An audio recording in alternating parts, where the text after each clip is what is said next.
Hello दोस्तों, याराना YouTube गुरु में आप सभी का एक बार फिर स्वागत है। दोस्तों आज की इस वीडियो में हम लोग एक ट्यूटोरियल लेके आए हैं जिसमें कंप्लीट फायरबेस और ESP32 का कंप्लीट इंप्लीमेंटेशन बनाना सीखेंगे। मतलब हमारा ये ट्यूटोरियल कई सारे पार्ट में चलेगा। तो इस पार्ट में हम लोग सीखने वाले हैं कि अपना फायरबेस के साथ कैसे कनेक्शन बना सकते हैं। और भी बहुत सारे पार्ट्स आने वाले हैं जिसमें हम लोग CRUD ऑपरेशन बनाना सीखेंगे, जिसमें क्रिएट, रीड, अपडेट और डिलीट। तो डेली ये पार्ट हमारा कंप्लीट चलेगा। तो इस ट्यूटोरियल को कंप्लीट देखिएगा और आप लोगों के जो फायरबेस और ESP32 के जो भी प्रॉब्लम्स हैं वो सारे सॉल्व होने वाले हैं। तो चलिए इस ट्यूटोरियल को स्टार्ट करते हैं। लेकिन उससे पहले आप लोगों को मैं बता देना चाहता हूं कि मैंने एक याराना स्मार्ट होम करके अपना पीसीबी लॉन्च किया है। अगर आप लोग उस पीसीबी को लेना चाहते हैं तो ले सकते हैं, हमारे लिंक डिस्क्रिप्शन में मिल जाएगा। तो उसमें बेसिकली कुछ फीचर्स के बारे में बता देता हूं। तो फीचर्स हमारे कुछ ऐसे हैं, कुछ सिंपल स्टेप्स को फॉलो करके आप अपने होम अप्लायंसेस को कंट्रोल कर सकते हैं वर्ल्ड वाइड। तो अगर आप लोग इस पीसीबी को लेना चाहते हो, नीचे लिंक डिस्क्रिप्शन में मिल जाएगा, आप लोग वहां से ले सकते हैं। तो चलिए इस ट्यूटोरियल को स्टार्ट करते हैं। जैसा कि आप लोग देख पा रहे हैं, मैं अपने कंप्यूटर स्क्रीन पे आ गया हूं और सबसे पहले मैंने एक कंप्लीट वो बनाया है, मतलब कि फायरबेस का फ्लो CRUD ऑपरेशन का, जिसमें कंप्लीट ट्यूटोरियल होने वाला है। तो थोड़ा सा एक पीडीएफ बना के मैंने एक पीपीटी तैयार किया है। तो उसके बारे में मैं समझा देता हूँ फायरबेस होता क्या है। फायरबेस एक रियल टाइम डेटाबेस है। तो इसमें फायरबेस रियल टाइम डेटाबेस का हम यूज़ करेंगे, जिसमें NoSQL क्लाउड, मतलब कि एक रियल टाइम डेटाबेस होगा। वो डेटा लाइव डेटा को सिंक करके चलता है। तो यहाँ पे सारी चीज़ें, ये पीडीएफ भी मैं आप लोगों को लिंक दे दूँगा, आप लोग वहाँ से लेके इसको रीड कर सकते हैं। इसके बारे में क्या क्या रिक्वायरमेंट होती है, सारी चीज़ों के बारे में लिखा हुआ है। तो आप इस पीडीएफ को ले सकते हैं। तो यहाँ पे एक एक चीज़ों को मैं यहाँ पे कवर करते हुए चलूँगा। यहाँ पे Firebase console setup and real time database enable and security rules में हमको ट्रू करना पड़ता है। और अथेंटिकेशन की जो हमारा कीज़ होता है। तो और भी चीज़ें मैं यहाँ पे आगे चल के सीखने वाला हूँ। तो आर्डिनो का कोड, यहाँ पे हमको कौन कौन से कोड को यहाँ पे यूज़ करके इस चीज़ को बनाना होगा, तो ये भी कोड आप लोगों को मिल जाएगा। ये पीडीएफ आप लोगों को मैं नीचे लिंक डिस्क्रिप्शन में प्रोवाइड कर दूंगा। तो अभी चलिए यहाँ पे कंप्लीट सारी चीज़ें हैं। तो सबसे पहले हम चलते हैं अपना एक फायरबेस प्रोजेक्ट बनाते हैं, ठीक है। तो फायरबेस कंसोल, आप फायरबेस सर्च करेंगे, इसका भी लिंक मैं डिस्क्रिप्शन में दे ही दूंगा, आप लोग वहाँ से आके डायरेक्ट आ सकते हैं। यहाँ पे गो टू कंसोल पे क्लिक करेंगे आप, अगर गूगल से लॉगिन है। तो यहाँ पे मैं एक प्रोजेक्ट क्रिएट कर लेता हूँ, याराना। तो यहाँ पे कंटिन्यू करते हैं। तो यहाँ पे मैं एकदम कंप्लीट बेसिक से लेके चल रहा हूँ, क्योंकि मैंने कई सारे ऐसे फायरबेस पे वीडियोस बनाए हैं। लेकिन मैं सोचता हूँ कि यहाँ पे वीडियो भले ही लंबी हो जाए, लेकिन आप लोगों को समझ में आना चाहिए चीज़ें। तो यहाँ पे मैं एक प्रोजेक्ट को क्रिएट कर रहा हूँ। तो तब तक हमारा प्रोजेक्ट क्रिएट हो रहा है, तब तक मैं एक आर्डिनो आईडी में अपना कोड ओपन कर लेता हूँ। तो यहाँ पे एक न्यू स्केच पे चलते हैं। तो यहाँ पे न्यू स्केच में अगर आप लोग आएंगे तो यहाँ पे एक वाइड सेटअप होता है, एक वाइड लूप होता है। तो यही दो फंक्शन ऑलरेडी बने हुए थे और इसी फंक्शन का यूज़ करके हम अपने ESP32 में कोड करते हैं। तो अभी सबसे पहले चलते हैं, हमको क्या क्या लाइब्रेरी का यूज़ करना होगा। देखिए यहाँ पे जो हमारा फायरबेस का अगर यूज़ करना है तो इंटरनेट रिक्वायर्ड होगा ही, ठीक है। तो विदाउट इंटरनेट ये चीज़ें हम नहीं कर सकते हैं। यहाँ पे आप यूज़ कर सकते हैं या फिर ईथरनेट का, अगर आपके पास ईथरनेट मॉड्यूल है तो उसका यूज़ कर सकते हैं। और वैसे बेसिकली कई सारे लोग मतलब कि ईथरनेट का यूज़ करते हैं, लेकिन ऑलमोस्ट सभी लोग, जहाँ तक मुझे लगता है, कि वाईफाई लाइब्रेरी का ही यूज़ करते हैं, वाईफाई का ही यूज़ करते हैं। तो अभी हम सबसे पहले यहाँ पर वाईफाई का यूज़ करके इंक्लूड एक लाइब्रेरी कर लेंगे, इस लाइब्रेरी का यूज़ करेंगे। और लाइब्रेरी का तो यूज़ कर लिया हमने। और यहाँ पे सेटअप में आते हैं। तो सेटअप में आने के लिए सबसे पहले, सेटअप से आने के पहले मुझे जो हमारा SSID होता है, पासवर्ड होता है, उसको डिफ़ाइन करना होगा। तो यहाँ पे हम डिफ़ाइन में आते हैं। तो सबसे पहले यहाँ पे मैं अपना वाईफाई SSID और पासवर्ड को यहाँ पे डाल देता हूँ। आपका जो भी पासवर्ड रहता है वाईफाई का, वो पासवर्ड आप यहाँ में डाल देंगे। तो यहाँ पे सबसे पहले हम वाईफाई को कनेक्ट करने की कोशिश करेंगे, मतलब कि जो हमारा ESP32 होता है उसमें वाईफाई से कनेक्ट करेंगे। उसके बाद बाकी की सारी चीज़ें यहाँ पे करेंगे, क्योंकि कोड थोड़ा लंबा होगा तो चीज़ें आप लोगों को कम समझ में आने लगेंगी। तो यहाँ पर मैं वैसे समझ में तो सारी चीज़ें आएँगी, क्योंकि मैं बता रहा हूँ आप लोगों को बेसिक से एकदम। तो यहाँ पर सीरियल बिगिन एंड अभी हम जैसे ही हमारा वाइड सेटअप मतलब कि सबसे पहले काम होता है हमारा सेटअप ही स्टार्ट होता है अगर ESP32 स्टार्ट होता है तो सेटअप में हम क्या करेंगे, एक सीरियल प्रिंट में यहाँ पर दिखा देंगे कि हमारा वाईफाई हम कनेक्ट कर रहे हैं, कनेक्ट करने की कोशिश कर रहे हैं। तो सीरियल प्रिंट यहाँ पे वाईफाई के साथ बिगिन करेंगे। बिगिन का मतलब ये होता है शुरू करना। तो यहाँ पे अभी हम SSID को अभी हम एक लूप लगाएंगे कि वाइल लूप लगाएंगे। वाइल लूप में क्या होने वाला है कि वाईफाई के स्टेटस को चेक करेगा कि हमारा वाईफाई कनेक्टेड है कि नहीं है। तो अगर वाईफाई कनेक्टेड होता है तो हम क्या करेंगे, पहले मतलब कि जब जितना टाइम लगेगा हमारा वाईफाई कनेक्ट होने में उतने टाइम के लिए हम एक डॉट मतलब कि शो करा देंगे कि हमारा वाईफाई कनेक्ट होने वाला है। तो यहाँ पे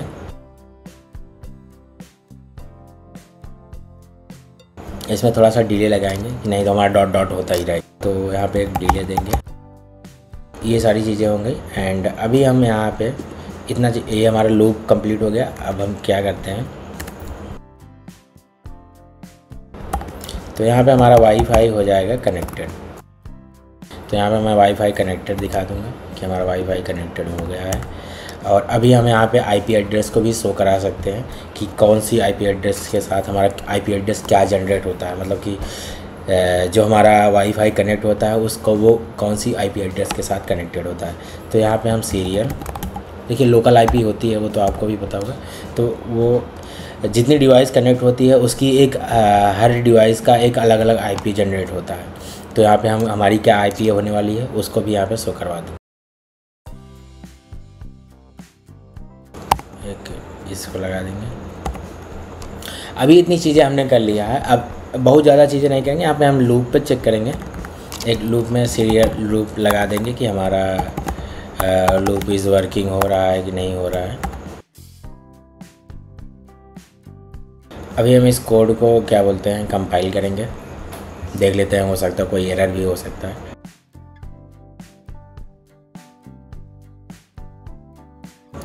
ठीक है, अभी हमारा कंपाइल सक्सेसफुली हुआ है, मतलब कि हमारा कोड एकदम सही है। अभी हम इसको अपलोड करके चेक करते हैं कि हमारा वाईफाई कनेक्टेड होता है या फिर नहीं। ऑलराइट गाइस, यहाँ पे देखिए हमारा कोड सक्सेसफुली अपलोड भी हो गया। अभी हम चेक करते हैं सीरियल मॉनिटर में। ओह माय गॉड, हमने डिले नहीं लगाया। हम लोग चेक नहीं कर पाएंगे कि हमारा वाईफाई कनेक्टेड है या नहीं है। ओके गाइस, तो यहाँ पे हमारा कोड सक्सेसफुली अपलोड हो गया और यहाँ पे हमारा वाईफाई कनेक्टेड भी हो गया और हमारी IP एड्रेस ये जनरेट हो चुकी है। तो मतलब ये समझ लीजिए हमारा जो कोड है वो सक्सेसफुली वर्क कर रहा है और वाईफाई भी कनेक्शन सक्सेसफुली हमारा काम कर रहा है। अभी हम चलते हैं फायरबेस के पास। तो फायरबेस इसमें कनेक्ट करना है। तो फायरबेस कनेक्ट करने के लिए हमने इस ESP32 में एंड अभी हम चलते हैं यहाँ पे। अभी हमने ESP32 वो फायरबेस की एक लाइब्रेरी होती है ESP32.h। अगर ये लाइब्रेरी आप लोगों को पहले तो गूगल पे सर्च कीजिएगा, अगर नहीं मिलती है, वैसे तो यहाँ पे लाइब्रेरी में आके हो सकता है मिल जाए, ठीक है। अगर नहीं मिल रही है तो आप मुझे कमेंट कीजिएगा, मैं लाइब्रेरी का लिंक दे दूँगा या फिर मैं डिफ़ॉल्ट में डाल दूँगा। आप लोग इस लाइब्रेरी को यहाँ पर ले सकते हैं। ये लाइब्रेरी काफ़ी बढ़िया है और इस लाइब्रेरी में मैंने काफ़ी रिसर्चेस भी किए हैं। कई सारी ऐसी मतलब कि जो हमारा फायरबेस है, फायरबेस में ऑन डाटा चेंज हम ESP32 में नहीं कर सकते थे, लेकिन उसका भी मैंने सोल्यूशन निकाल लिया है और अभी ऑन डाटा चेंज का भी हम लोग कर सकते हैं। उसका भी ट्यूटोरियल जल्दी आने वाला है। तो अभी हम चलते हैं डिफाइन। यहाँ पे हम क्या करेंगे, फायरबेस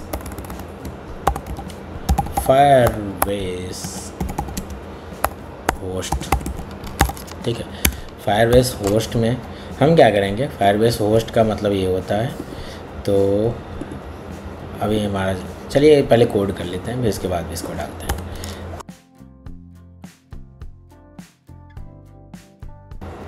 तो इसको यहाँ पे हम रूल्स में जाके ट्रू कर सकते हैं। तो आप मैनुअली करना चाहते हैं तो मैनुअली भी कर सकते हैं। अभी के लिए हम इसको यहाँ टेस्ट मोड में ओपन करेंगे, क्योंकि टेस्ट मोड में ओपन करेंगे तो ये हमारा ऑलरेडी ट्रू रहेगा ही। तो यहाँ पे आप रूल्स में जाके करना चाहते हैं मैनुअली तो वैसे कर सकते हैं। अभी हम इसको टेस्ट मोड में ओपन कर लेते हैं। तो यहाँ पे हमारा जो होस्ट होता है वो URL होता है, फायरबेस का जो URL होगा हमारा रियल टाइम डेटाबेस का, वो URL हम यहाँ पे एज इट इज़ ऐसे यहाँ पे पेस्ट कर देंगे। आप लोग देख पा रहे हैं, सेम ऐसे ही आपको पेस्ट करना है जैसे मैं पेस्ट किया हूँ, ठीक है। अभी हमको API की रिक्वायरमेंट है, तो API की लेने के लिए यहाँ पे ये डायरेक्ट नो वेब API, मतलब कि अभी क्या है कि विदाउट प्रोजेक्ट क्रिएट किए आप कोई भी API की को नहीं ले सकते। तो आपको यहाँ पे एक एंड्रॉयड में आना है। एंड्रॉयड में आने के बाद या फिर एंड्रॉयड में आने के बाद आपको क्या करना होगा, यहाँ पर कोई सा भी एक पैकेज नेम डाल देना है। जैसे मान लो मैं याराना ट्यूटोरियल करके डाल दे रहा हूँ .io। यहाँ पे नेम कोई सा भी डाल देते हैं ट्यूटोरियल, रजिस्टर्ड ऐप पे क्लिक कर। तो यहाँ पे एक जेसन फाइल मिलेगी, उस जेसन फाइल को आपको ओपन कर लेना है, यहाँ पे डाउनलोड करना है। एंड डाउनलोड करने के बाद नेक्स्ट करके इसको कंटिन्यू को इंस्टॉल कर देना है। अब जो जेसन फाइल मिली है आपको, इस जेसन फाइल को आपको ओपन करना होगा। तो मैं यहाँ पे ओपन कर लेता हूँ। तो डिफ़ॉल्ट में मैं VS कोड एडिटर में कहीं से भी आप ओपन कर सकते हैं। तो आपकी जो API करंट की यहाँ पे मिल जाएगी वो हमारी वेब API की होगी। तो इस API की को यहाँ पे कॉपी करना है, तो यहाँ पे इसको डाल देना है, ठीक है। तो सिंपली यहाँ पे डाल देंगे जैसे। तो अभी मैं एक बार सोच रहा हूँ कि कंपाइल करके चेक कर लूँगा, हो सकता। ओके, तो कंपाइलिंग हो गई, मतलब हमारा कोड सही है और हमारा जो लाइब्रेरी भी हमने यूज़ किया वो लाइब्रेरी भी सही है। तो अभी हम यहाँ पे फायरबेस को कनेक्ट करने के लिए यहाँ पे कुछ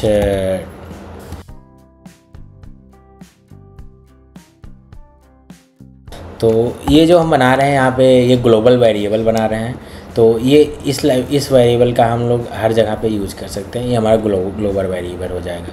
तो अभी हम चलते हैं यहाँ पे वेरिएबल्स डिफाइन के लिख देते हैं यहाँ पे कमेंट करके, ताकि आप लोगों को कभी कोड मिलता है तो फिर। तो अभी हम चलते हैं सेटअप में। तो हमारा वाईफाई कनेक्शन तो हो गया था, अब हम इसका फायरबेस को कनेक्ट करने का सेटअप देखेंगे। तो यहाँ पे हम करने क्या वाले हैं,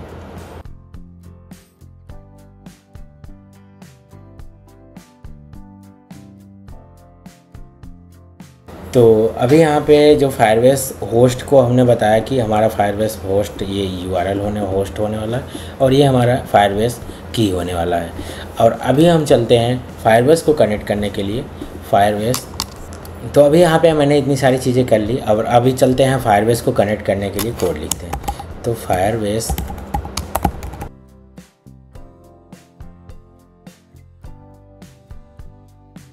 अगर हमारा फायरबेस मतलब कि फायरबेस डिस्कनेक्ट होता है, पहले तो फायरबेस स्टेटस को हम चेक करेंगे।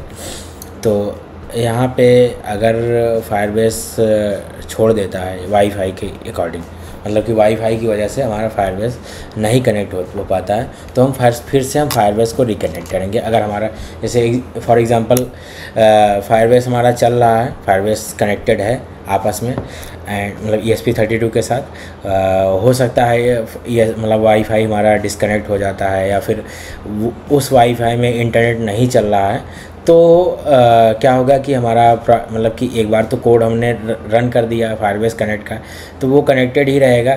और अगर हमारा इंटरनेट नहीं चलेगा तो वो चल नहीं पाएगा, और फिर से हमको फायरबेस को रिकनेक्ट करना होगा अगर हमारा इंटरनेट डाउन होता है। तो यहाँ पे हम क्या करने वाले हैं, फायरबेस को रिकनेक्ट कराएंगे अगर हमारा फायरबेस नहीं कनेक्ट हुआ तो यहाँ पे हम फायरबेस को रिकनेक्ट कराने के लिए